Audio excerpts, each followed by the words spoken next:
En cette nuit glacée d'hiver 1666, on pouvait apercevoir à la lueur lunaire une chose inhabituelle. Le ciel nocturne était dégagé et au-dessus de la forêt ordinairement plongée dans un épais brouillard, celui-ci s'était dissipé. C'était un des rares moments de l'année où il était visible, le haut et biscornu château perché sur le flanc de la falaise. Un bijou architectural, une spectaculaire prouesse technique inexplicable pour l'époque.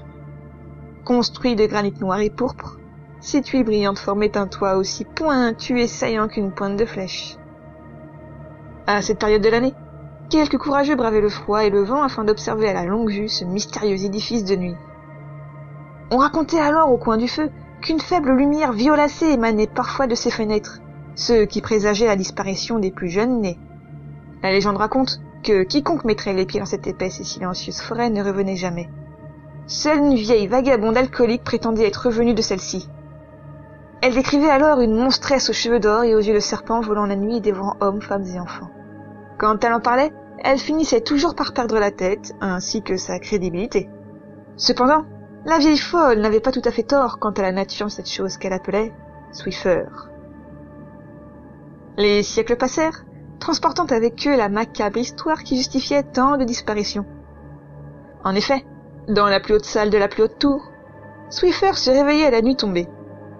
Sortant nu de son cercueil grinçant fait d'ébenés de velours rouge, sa peau diaphane aux veines bleutées se reflétait à la fébrile lueur des bougies. Seuls ses yeux verts, sa bouche et ses tétons roses de ses seins pointus étaient visibles dans la pénombre. Il était l'heure pour elle de se préparer car la faim la poussait à quitter son lugubre domicile. Elle, qui vivait ici depuis presque un millénaire, terrorisait les villages alentours à l'orée de la dense végétation. Son occupation favorite était de kidnapper les enfants et les nourrissons dans leur berceau afin de les dévorer goulûment au pied d'un arbre ou dans son ténébreux salon. Jeunesse était un mets d'exception qui la faisait saliver à chaque instant.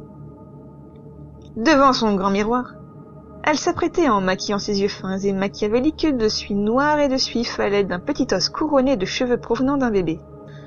Ses fines et grandes lèvres malicieuses étaient parées d'une mixture à base d'abaz et de sang coagulé, son arc de Cupidon piquant tel les cornes du diable. Attachant ses cheveux en une autre queue de cheval à l'aide de ses longs ongles crochus, elle esquissa un léger sourire laissant apparaître ses deux grandes canines. La maléfique au proéminent nez pointu, encore nue comme un ver, lassa son corset de cuir noir comme l'oubliait la poitrine conique. Elle dissimulait alors les cicatrices d'un lourd et tragique accident. Peut-être était-elle le cauchemar de la forêt. Elle ne put échapper à cette terrible attaque de chat errant. Son pantalon de cuir verni était lui aussi lacé d'une ficelle noire à l'entrejambe. Avec énergie, elle enfila ses sensationnelles cuissardes à bout extrêmement longs et pointus.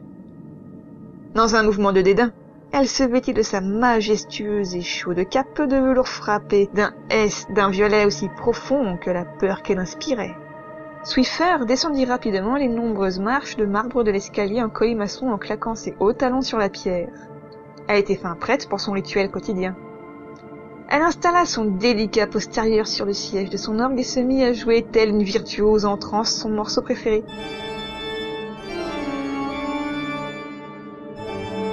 C'est les yeux révulsés, en twerkant de transe, qu'elle annonçait son imminente arrivée à la forêt tout entière. La chasse n'en serait que meilleure. Julie Mébac de son vrai nom partait chasser du chat.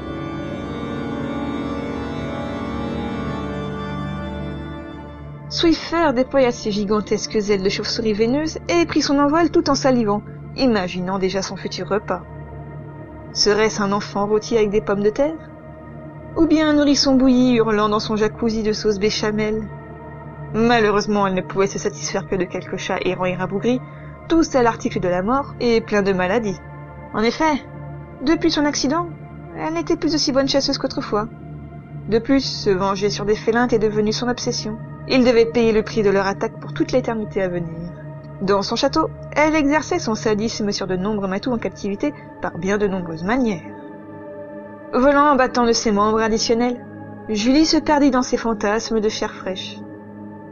Son cruel manque d'attention lui fit percuter un grand pin très épineux et tomba comme une idiote le long des branches dans une chute interminable. Assommée, elle tituba quelques instants dans la neige avant de s'effondrer comme une con le ventre vide. Dans le noir le plus total, elle ouvrit les yeux quand tout à coup, Un bruit étrange parvint à ses oreilles pointues. Elle entendait au loin une voix rocailleuse et pleine de glaire, baragouinant des phrases incompréhensibles.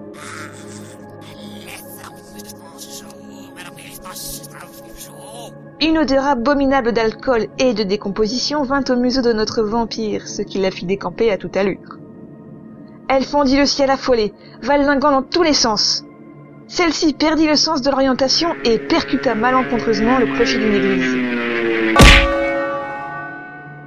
Son corps aminci dégringola, éclatant la toiture du monument, et finit sa course accrochée à un lustre. Sa belle cape venait de sauver son immortelle vie, la laissant pendouiller de manière extrêmement ridicule au luminaire.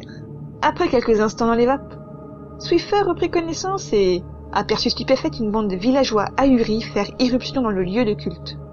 Alarmés par le vacarme, ils croyaient tous en la venue du Tout-Puissant. Très en colère par cette situation risible, la maigrichonne se dégagea et hurla tel un démon.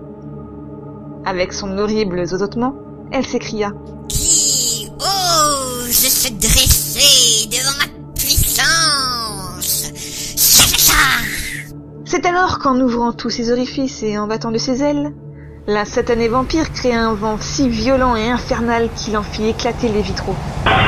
Les portes se fermèrent, les bancs, les villageois, ainsi que les objets religieux tournoyèrent de part et d'autre de l'église telle une tornade. Les bourrasques étaient si fortes que certains perdirent leurs dents, d'autres furent empalés et certains même encastrés dans les murs. Julie venait de se préparer un festin tout en faisant le grand ménage tel le fameux balai qui lui doit son surnom. Avant de se dérober, elle arracha à une vieille peau son chapelet pour se curer les dents et prit son envol en rigolant. La peau du ventre bien tendue, elle arriva au pas de sa porte quand tout à coup elle marcha avec ses talons aiguilles dans une chose molle et encore chaude. Croyant à un dernier morceau de chair coincé dans sa botte, elle alluma sa bougie. Abasourdie par sa découverte, elle constata l'incontestable étron malodorant en forme de cœur qui venait de tartiner ses belles chaussures. Qui a osé? Qu'il se les